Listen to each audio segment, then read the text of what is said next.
നമസ്കാരം. ഡെമോക്രസിയാണ് ആദ്യം പ്രധാന തല്ലിക്കെട്ടുകൾ. പ്രകീർത്തനങ്ങൾ കേട്ട് സഭയിൽ 50 കഴിഞ്ഞ മാണി സാർ ഞെട്ടി. രാഷ്ട്രീയത്തിലെ ആർക്കും നീക്കി നിർത്താനാവാത്ത പ്രമാണി തന്നെയായി അദ്ദേഹം മാറി. ക്ഷമിക്കണം, ഈ സത്യം അറിയാൻ വൈകിയത് കൊണ്ടാണ് എനിക്ക് തെറ്റിദ്ധാരണകൾ ഉണ്ടായത്. പതിവ് പോലെ പണി പറ്റിച്ച് കടന്നപ്പള്ളി ആശാൻ അദ്ദേഹത്തിന് ഇപ്പോഴും ഈ വയസ്സുകാലത്തും സൗന്ദര്യമോ അല്ലെങ്കിൽ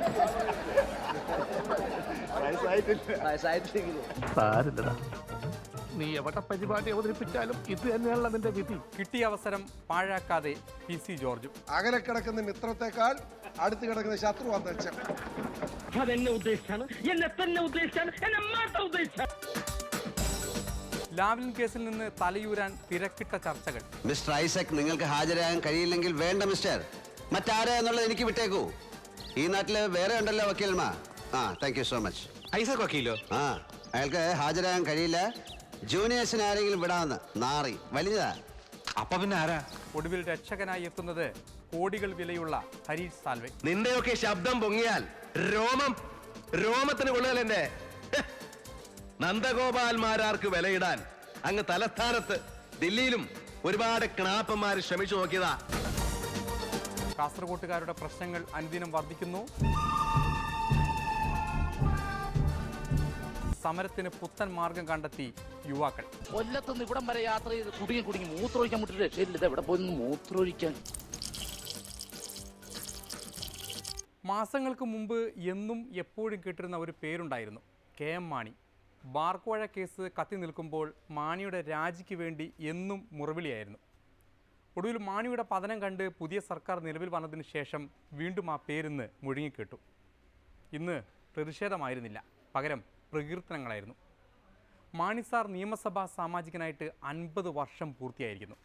പിന്നെ സഭയിൽ ഭരണപക്ഷമെന്നോ പ്രതിപക്ഷമെന്നോ നിഷ്പക്ഷമെന്നോ വ്യത്യാസമില്ലാതെ പ്രകീർത്തനങ്ങളായിരുന്നു. മാണി പ്രകീർത്തനം.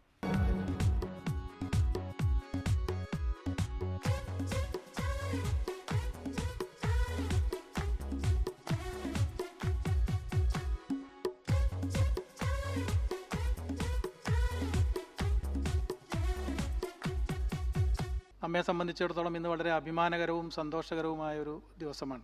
ബഹുമാനപ്പെട്ട ശ്രീ KM മാണി അദ്ദേഹത്തിൻ്റെ നിയമസഭാ ജീവിതത്തിൻ്റെ 50 വർഷങ്ങൾ ഇന്ന് പിന്നിടുകയാണ്. സഭയിലെ എല്ലാ അംഗങ്ങൾക്കും വേണ്ടി അദ്ദേഹത്തെ അനുമോദിക്കാൻ ഈ അവസരം ചെയർ ഉപയോഗിക്കുന്നു. മംഗളങ്ങൾ വാരിക്കോരിച്ചൊരിയാം നമുക്കി മധുവിധു വാസന്തരാവിൽ. ലോക പാർലമെന്ററി ചരിത്രത്തിൽ തന്നെ സ്ഥാനം നേടുന്ന അത്യപൂർവം സാമാജികന്മാരുടെ നിരയിലേക്കാണ് ശ്രീ KM മാണി ഉയർന്നിരിക്കുന്നത്. ഈ സന്തോഷം സഭയുടെ ആകെ സന്തോഷമാണ്. ഇതിൽ ആഹ്ലാദപൂർവം അഭിമാനപൂർവം പങ്കുകൊള്ളുകയാണ്. അറിഞ്ഞില്ല, ഇത് ഞാൻ അറിഞ്ഞില്ല.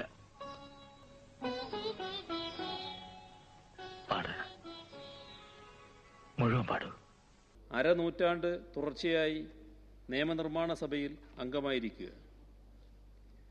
കേരള നിയമസഭയുടെ ചരിത്രത്തിൽ മറ്റൊരാൾക്കും അവകാശപ്പെടാനില്ലാത്ത റെക്കോർഡാണിത്. നിയമസഭയുടെ കാര്യമിരിക്കട്ടെ, ലോക്സഭയിൽ പോലും ഇതിന് സമാനമായ ഒരു റെക്കോർഡുണ്ടോ എന്നത് സംശയമാണ്. സത്യമാണോ ഈ പറയുന്നത്? സത്യം ആയില്ലും ശരി, ഭഗവതിയാണ് സത്യം. ഈ പശ്ചാത്തലത്തിൽ നോക്കുമ്പോൾ ശ്രീ KM മാണി കൈവരിച്ചത് സമാനതയില്ലാത്ത നേട്ടമാണെന്ന് പറയണം. സർ, 50 വർഷം നിയമസഭയിൽ ഉണ്ടായി എന്നത് മാത്രമല്ല, ഇടതടവില്ലാതെ തുടർച്ചയായി ഉണ്ടായി എന്നതാണ് പ്രത്യേകത. ഇതിനിടയിൽ നടന്ന എല്ലാ നിയമസഭാ തെരഞ്ഞെടുപ്പുകളിലും മത്സരിച്ചു, എല്ലാറ്റിലും ജയിച്ചു. സർ, പ്രത്യേകതകൾ ഇവിടെ അവസാനിക്കുന്നില്ല. ഒരേ മണ്ഡലത്തിൽ നിന്ന് തന്നെ ജയിച്ചു. മുന്നണികൾ മാറി മത്സരിച്ചിട്ടും ജയിച്ചു. ഇങ്ങനെയൊരു റെക്കോർഡ് ലോകത്ത് എവിടെയെങ്കിലും ഉണ്ടാവുമോ എന്ന് നിശ്ചയമില്ല. എന്തുകൊണ്ട് ഇത് നേരത്തെ പറഞ്ഞില്ല? അമേരിക്കയിലെ വിസ്കോസിൻ സെനറ്റിൽ 1962 മുതൽ തുടർച്ചയായി ജയിച്ചെത്തിയതും ഇപ്പോഴും ആ സെനറ്റിൽ തുടരുന്നതുമായ ഒരാളുണ്ട്, ഫ്രെഡ് റിസർ. കേരളത്തിൻ്റെ ഫ്രെഡ് റിസർ ആരാണ് എന്ന് ചോദിച്ചാൽ KM മാണി എന്നതാണ് ഉത്തരം. സർ, വെറുതെയല്ല മഹാകവി പാലാ നാരായണൻ നായർ ശ്രീ KM മാണിയെ മാണിപ്രമാണി എന്ന് ഒരു കവിതയിൽ വിശേഷിപ്പിച്ചത്.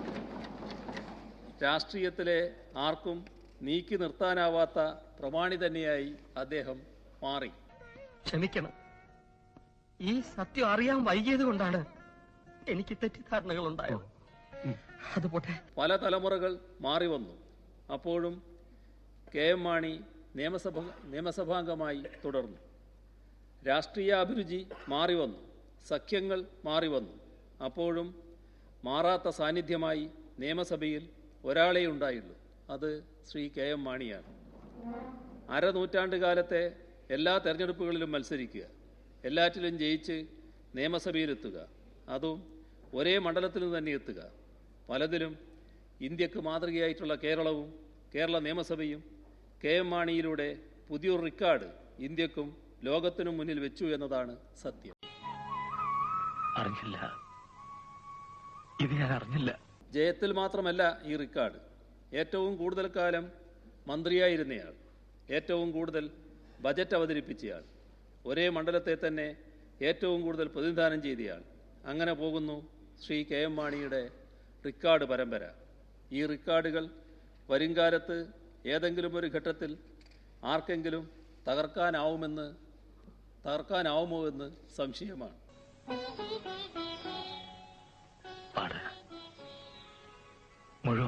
ബജറ്റ് അവതരണത്തിലെ വിരസതയെ സരസതയിലേക്ക് മാറ്റിയെടുക്കാനുള്ള വിദ്യകൾ ശ്രീ KM മാണിയാണ് ഈ സഭയിൽ ആദ്യം പരീക്ഷിച്ചത്.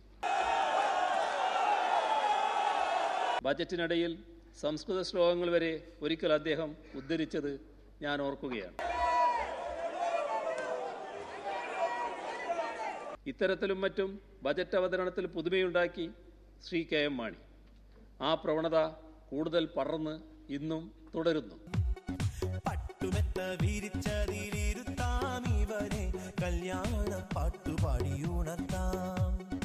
ഞാൻ 1982 ആദ്യമായി നിയമസഭയിലേക്ക് ഏറ്റവും പ്രായം കുറഞ്ഞ അംഗമായ അന്ന് ഈ നിയമസഭയിലേക്ക് വന്നത്. സർ, അന്ന് മുതൽ ഞാൻ മാണി സാറിനെ ശ്രദ്ധിക്കാറുണ്ട്. ഏത് പ്രസംഗത്തിനും അദ്ദേഹം പ്രിപ്പയർ ചെയ്യാറുണ്ട്, ഏത് പത്രസമ്മേളനവും പ്രിപ്പയർ ചെയ്യാറുണ്ട്. പുതിയ അംഗങ്ങളായി അന്ന് ഞങ്ങൾ വന്നവർക്ക് ഞങ്ങൾക്കൊരു മാതൃകയായിരുന്നു. സാധാരണഗതിയിൽ നിയമസഭയിൽ പ്രസംഗിക്കുന്ന എല്ലാ കാര്യങ്ങളും ഒരു ഹോംവർക്ക് ചെയ്തുകൊണ്ടായിരുന്നു അദ്ദേഹം വന്നിരുന്നത്. പത്രസമ്മേളനങ്ങൾക്ക് പോയാൽ ഒരു ഹോംവർക്ക് ചെയ്തുകൊണ്ടാണ് അദ്ദേഹം പോകുന്നത്. പുതിയ നിയമസഭാ സാമാജികന്മാർക്ക് മാണി സാറിൻ്റെ പ്രവർത്തനം തീർച്ചയായും ഒരു മാതൃകയാണ് എന്ന് തന്നെ ഇനി അവിടെ ചൂണ്ടിക്കാണിക്കാൻ ആഗ്രഹിക്കുകയാണ്. സാർ, തീർച്ചയായും 50 വർഷം അദ്ദേഹം നിയമസഭയെ എന്നും ഒരു പാഠശാലയായിട്ടാണ് കണ്ടിരുന്നത്. ഒരു നിയമസഭാ സാമാജികൻ എന്നുള്ള നിലയിൽ അപൂർവതകൾ സൃഷ്ടിക്കാൻ കഴിഞ്ഞ ചരിത്രത്തിൻ്റെ ഭാഗമായി മാറുകയാണ് മാണി സാർ. ഈ നിയമസഭയിൽ ബഹുമാനായ മുഖ്യമന്ത്രി പറഞ്ഞതുപോലെ 50 വർഷക്കാലം തന്മയത്വത്തോടുകൂടി വിവിധ വകുപ്പുകൾ, വിവിധ പ്രശ്നങ്ങൾ, വിവിധ നിയമനിർമ്മാണങ്ങൾ, അതിലൂടെ കേരളത്തിലെ സാമാന്യ ജനങ്ങൾക്ക് വേണ്ടിയിട്ടുള്ള നിരവധിയായ ആശ്വാസ പദ്ധതികൾ, ഇതെല്ലാം പ്രഖ്യാപിക്കാൻ കഴിഞ്ഞ മാണി സാറ് ഒരു ചരിത്ര പുരുഷനായി മാറുകയാണ്. ഈ സന്ദർഭത്തിൽ അദ്ദേഹത്തിന് എല്ലാവിധ ആയുരാരോഗ്യ സൗഭാഗ്യങ്ങളും ഞാൻ നേരുന്നു. അദ്ദേഹത്തിൻ്റെ പ്രവർത്തനങ്ങളിലൂടെ ഭാവി കേരളത്തിന് കൂടുതൽ ശക്തി ഉണ്ടാകട്ടെ. ഭാവി തലമുറയ്ക്ക് അദ്ദേഹത്തിൻ്റെ ജീവിതം ഒരു പഠന വിഷയമാകട്ടെ. ഇത്രയും വെച്ചത് പോരാ, ഇനിയും വെക്കണം. സാർ, ഇന്ന് നമ്മളെ മാണി സാറിനെ ഇവിടെ അഭിനന്ദിക്കുകയാണ് 50 വർഷം പൂർത്തിയാക്കിയത്. സാർ, മറ്റൊരു നിയമസഭാംഗം ഈ സഭയിലുണ്ട്. ഈ നിയമസഭയുടെ കാലത്ത് തന്നെ 3 വർഷം കൂടി കഴിഞ്ഞാൽ ശ്രീ ഉമ്മൻചാണ്ടിയും 50 വർഷം പൂർത്തിയാക്കുകയാണ്. അതറിഞ്ഞതിൽ എനിക്ക് വലിയ സന്തോഷമുണ്ട്. പക്ഷെ യാതൊരു വിധത്തിലുള്ള ഒത്തീർപ്പിനും നീ ശ്രമിക്കണ്ട, ഞാനതിന് തയ്യാറല്ല. സാർ, ഇത് കേരള നിയമസഭയ്ക്ക് അഭിമാനം നൽകുന്ന വസ്തുതകൾ തന്നെയാണ്.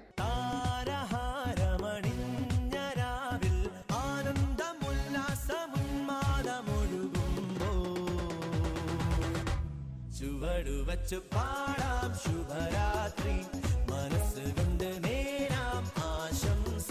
50 വർഷം ഒരു മണ്ഡലത്തിനെ പ്രതിനിധീകരിക്കുക എന്ന് പറയുന്നതും ഒരു ചരിത്രത്തിലെ അപൂർവ ദൃശ്യസാക്ഷ്യമാണ്. ഒരുപക്ഷെ ഗിന്നസ് ബുക്കിൽ പോലും അദ്ദേഹത്തിൻ്റെ ഈ ചരിത്രം രേഖപ്പെടുത്താവുന്ന നിലയിലേക്ക് മറ്റനുഭവങ്ങളില്ല എന്നത് മറ്റൊരു വസ്തുതയാണ്. അദ്ദേഹത്തിൻ്റെ പ്രസിദ്ധമായൊരു വാക്കുകൾ ഓർമ്മിക്കുക: വളരുംതോറും പടരുകയും തുടരുംതോറും വളരുകയും ചെയ്യുന്ന ഒരു തത്വശാസ്ത്രം ആദ്യമായി കേരള രാഷ്ട്രീയത്തിൽ നൽകിയത് മാണി സാറാണ്. അങ്ങനെ പല നിലയിലും അദ്ദേഹത്തിൻ്റെ പ്രയോഗങ്ങൾ അപൂർവമായ ഒരു വസ്തുതയായി കേരള രാഷ്ട്രീയത്തിലുണ്ട് എന്നത് അദ്ദേഹത്തിൻ്റെ സംഭാവനയാണ്. അദ്ദേഹത്തിന് ഇനിയും കേരള രാഷ്ട്രീയത്തിൽ പ്രവർത്തിക്കാനുള്ള സൗഭാഗ്യവും കരുത്തും അദ്ദേഹത്തിന് ഇപ്പോഴും ഈ വയസ്സുകാലത്തും സൗന്ദര്യമോ അല്ലെങ്കിൽ വയസ്സായിട്ടില്ലെങ്കിലും ഉണ്ട് എന്നതാണ് വസ്തുത. ദീർഘകാലമായി എന്നാൽ പിൻവലിച്ചുകൊണ്ട് ആ വാക്ക് പിൻവലിച്ചുകൊണ്ട് സാരില്ലടാ, നീ എവിടെ പരിപാടി അവതരിപ്പിച്ചാലും ഇത് തന്നെയാണല്ലോ നിന്റെ വിധി. അദ്ദേഹത്തിന്റെ യുവത്വം കേരള രാഷ്ട്രീയത്തിന് ഒരു അപൂർവ സൗഭാഗ്യമായി തീരട്ടെ. ചുവടുവെച്ചു പാടാം ശുഭരാത്രി, മനസ്സുകൊണ്ട് നേരാം ആശംസ. അസംബ്ലിയിലെ ഈ സീറ്റിൻ്റെ കാര്യത്തിൽ മാത്രമല്ല ഞങ്ങളുടെ സാമീപ്യം. സാറ് ഞങ്ങളുടെ നിയോജക മണ്ഡലം പാലായും പുതുപ്പള്ളിയും അടുത്തടുത്ത മണ്ഡലങ്ങളാണ്. ഞാൻ മാണി സാറിനെ ആദ്യം കാണുന്നത് കോട്ടയം DCC ഓഫീസിൽ വെച്ചാണ്. മാത്തച്ചൻ കുരുനാക്കുന്നിൽ DCC പ്രസിഡൻ്റായിരുന്ന കാലത്ത് DCC സെക്രട്ടറി ആയിട്ടുള്ള മാണി സാറിനെ ഒരു വിദ്യാർത്ഥിയായി എനിക്ക് അവിടെ പോയി കാണാൻ സാധിച്ചു. സാർ അന്ന് മുതലുള്ള ഞങ്ങളുടെ സൗഹൃദമാണ്. അദ്ദേഹത്തിൻ്റെ ഏറ്റവും അടുത്ത അയൽവാസി ബഹുമാനപ്പെട്ട ഉമ്മൻചാണ്ടിയാണെന്ന് പറഞ്ഞാലും ദൂരം വെച്ച് നോക്കുമ്പോൾ ഞാനാണ് അദ്ദേഹത്തിൻ്റെ ഏറ്റവും വലിയ അയൽവാസി. കാരണം 11 കിലോമീറ്റർ മാത്രമേ ഉള്ളൂ. അത്രമാത്രം അടുപ്പം ഞങ്ങൾ തമ്മിലുണ്ട്. ഇംഗ്ലീഷ് നിഘണ്ടുവിൽ ഒരു പുതിയ പദം അദ്ദേഹം സംഭാവന ചെയ്തു. നിയമസഭയിലെ അദ്ദേഹത്തിൻ്റെ പ്രവർത്തനത്തിന് അഡീഷണാലിറ്റി, അത് അദ്ദേഹത്തിൻ്റെതായ ഒരു സംഭാവനയാണ്. അദ്ദേഹം കൊണ്ടുവന്ന അഡീഷണാലിറ്റി, ഞാനിവിടെ എൻ്റെ സുഹൃത്തുക്കളോട് പറഞ്ഞു, അദ്ദേഹം ഒരു പുതിയ വാക്ക് കൊണ്ടുവന്നിട്ടുണ്ട്, അഡീഷണാലിറ്റി. ഞാൻ അതാണ് ആദ്യം പറയുന്നത്. പക്ഷേ ഉമ്മൻചാണ്ടി അതും പഠിച്ചു കൊടുത്തോളൂ. 6 വർഷക്കാലം മുഖ്യമന്ത്രിയായി പ്രവർത്തിച്ച അവസരത്തിലെല്ലാം എനിക്ക് ഏറ്റവും വലിയ സഹായി, ഏറ്റവും വലിയ ഒരു സപ്പോർട്ട് അദ്ദേഹത്തിൽ നിന്ന് കിട്ടിയിട്ടുള്ളത് ഞാൻ പ്രത്യേക കൃതജ്ഞതയോടുകൂടി സ്മരിക്കുന്നു. മാണി സാറ് കേരളത്തിന് നൽകിയിട്ടുള്ള സംഭാവനകൾ, അദ്ദേഹം ഇനി നൽകാൻ പോകുന്ന സംഭാവനകൾ എല്ലാം, അതിനെല്ലാ അവസരങ്ങളും ഉണ്ടാകട്ടെ എന്ന് ആശംസിക്കും. ഒരു കാര്യം ഒളിച്ചു വെക്കുന്നുണ്ട് സാർ, നമ്മൾ അദ്ദേഹത്തെ ഞാൻ അഭിനന്ദിക്കുമ്പോഴും ഞാൻ ഒളിച്ചു വെക്കാതെ പറയാം. അദ്ദേഹത്തെ ഏറ്റവും അധികം വിമർശിച്ചിട്ടുള്ള പൊതുപ്രവർത്തകൻ ഞാൻ തന്നെയാണ് സാർ. അത് ഒളിച്ചു വെച്ചൊരു കാര്യമില്ല. സാഹചര്യങ്ങളുടെ അടിസ്ഥാനത്തിൽ, ബോധ്യത്തിൻ്റെ അടിസ്ഥാനത്തൊക്കെ ചെയ്യുന്നതാണ്, അതിലേക്ക് കടക്കുന്നില്ല. പക്ഷേ ഇന്ന് ഇന്ത്യയിൽ ഒരു വ്യക്തിക്കും നേടാൻ കഴിയാത്ത വലിയ ഒരു നേട്ടമാണ് പ്രിയങ്കരനായ എൻ്റെ അയൽവാസി മാണി സാർ നേടിയിട്ടുള്ളതെന്നുള്ളതിൽ ഒരു തർക്കവും വേണ്ട സാർ. അദ്ദേഹം ആ പാലാ നിയമമണ്ഡലത്തിൽ അദ്ദേഹം പറയും, എനിക്ക് 2 ഭാര്യമാരാണ്, 1 കുട്ടിയും വെച്ച് കിടത്തി, 2 പാലായി. അദ്ദേഹം എപ്പോഴും പറയാറുണ്ട്. അപ്പം ഞാൻ ചോദിക്കും, ഇതിലാരെയാ കൂടുതൽ സ്നേഹം? അപ്പോൾ അദ്ദേഹം ചിരിച്ചുകൊണ്ട് 2 പേരെയും തുല്യ സ്നേഹമെന്ന് പറയാറ്. അതുപോലെ തന്നെ സാർ, അദ്ദേഹം പാലാ നിയോജക മണ്ഡലത്തിലുള്ള ഏതെങ്കിലും കുടുംബത്തിൽ എന്ത് ബുദ്ധിമുട്ടുണ്ടായാലും, എന്ത് വേദനിക്കുന്ന അനുഭവങ്ങളുണ്ടായാലും, എന്ത് സന്തോഷകരമായ അനുഭവങ്ങളുണ്ടായാലും അവിടെയെല്ലാം ഒരു മടിയും കൂടാതെ ഓടിയെത്തുന്ന മാണി സാറിനെ സ്ഥിരമായി കാണാറുണ്ട് സാർ. ഞാനും എൻ്റെ നിയോജക മണ്ഡലത്തിൻ്റെ ഭാഗമായി 6 പഞ്ചായത്തുകൾ ഇപ്പോൾ അദ്ദേഹത്തിൻ്റെ നിയോജകമണ്ഡലത്തിലാണ്. അവിടെയുള്ള ശവസംസ്കാര കർമ്മങ്ങളിൽ പങ്കെടുക്കാൻ ഞാൻ എത്തുമ്പോൾ മാണി സാർ അവിടെ ഒന്ന് പോയി എന്ന് എല്ലാ വീട്ടിൽ നിന്ന് പറയുന്നത് കേൾക്കാൻ ഇടയായിട്ടുണ്ട്. ഈ രോഗം പല ദിവസങ്ങൾ അദ്ദേഹത്തിൻ്റെ രോഗബാധിതനായി ആശുപത്രിയിൽ പോയ കാര്യങ്ങളൊക്കെ എനിക്കറിയാം. അതിനിടയ്ക്കും എന്തെങ്കിലും പ്രശ്നങ്ങളുണ്ടെങ്കിൽ ആശുപത്രിയിൽ നിന്ന് വന്നാൽ നേരെ ആ കുടുംബങ്ങളിൽ ചെന്ന് നല്ല വാക്ക് പറയുക, ആ സ്നേഹത്തിൽ പങ്കെടുക്കുക, അല്ലെങ്കിൽ ദുഃഖത്തിൽ പങ്കുചേരുക. അത് കേരളത്തിൽ ഒരു രാഷ്ട്രീയക്കാരനും ചെയ്യാത്ത മഹത്തരമായ ഒരു കർമ്മമാണ് അദ്ദേഹം ചെയ്തുകൊണ്ടിരിക്കുന്നത് സാർ. അദ്ദേഹത്തെ അഭിനന്ദിക്കാതിരിക്കാൻ ആർക്കും കഴിയില്ല, ശത്രുവിന് പോലും കഴിയില്ല. ഞാൻ ഒളിച്ചു വെക്കുന്നത് ശത്രുവിന് പോലും കഴിയില്ല എന്ന് പറയുമ്പോൾ ബോധ്യമാണ്. കാരണം പക്ഷേ ആ വാക്ക് പറയുമ്പോൾ ഒരു കാര്യം നിങ്ങൾ അറിയണം, അകലെ കിടക്കുന്ന മിത്രത്തെക്കാൾ അടുത്ത് കിടക്കുന്ന ശത്രു അന്തരിച്ചം. അതുകൊണ്ട് മാണി സാറിന്റെ മെച്ചം ഞാൻ തന്നെ ആയിരിക്കും എന്ന കാര്യത്തിൽ ഒരു സംശയം. അതുകൊണ്ട് അദ്ദേഹത്തിന് എല്ലാ ഭാവങ്ങളും ആശംസിക്കുകയാണ്, നന്മകൾ നേരുകയാണ്.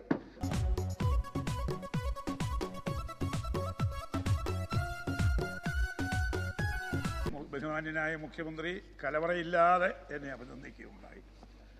അദ്ദേഹത്തിൻ്റെ ആ വിശാല മനസ്കതയ്ക്ക് മുമ്പിൽ ഞാൻ നമോവാകം ചെയ്യുന്നു.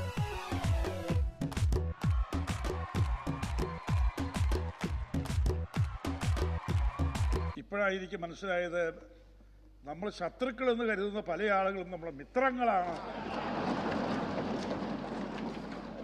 PC ജോർജ് ഒരിക്കലും എൻ്റെ ശത്രുവല്ല. ഞാൻ എപ്പോഴും ജോർജിനെ എൻ്റെ അനുജനായിട്ടാണ് ഞാൻ എപ്പോഴും കണക്കാക്കിയിരിക്കുന്നത്. അപ്പോൾ ഞാൻ ഇത് പറയുന്നത് എനിക്ക് ആരോടും ഒരു വിരോധമില്ല സർ. ഞാനങ്ങനെ ചിന്തിച്ചിട്ടില്ല. ആരും എൻ്റെ വിരോധികളുമായിട്ട് ഞാൻ കരുതുന്നില്ല. എല്ലാവരോടും സ്നേഹം പങ്കിടുന്നു. ജോർജിനോടും അതുപോലെ തന്നെയാണ്.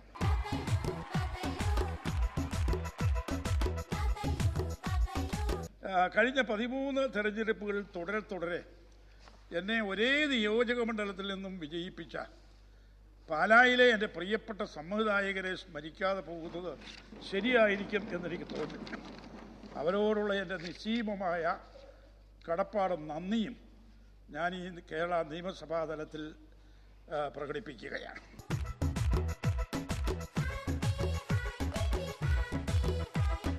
സർ, ഞാൻ ഈ 50 വർഷവും ഒരു രാഷ്ട്രീയ വിദ്യാർത്ഥിയെപ്പോലെ വായിച്ചും പഠിച്ചും നിയമസഭയിൽ നടപടികൾ കണ്ടും കേട്ടും വളർന്നു വരികയാണ് ഉണ്ടായത്.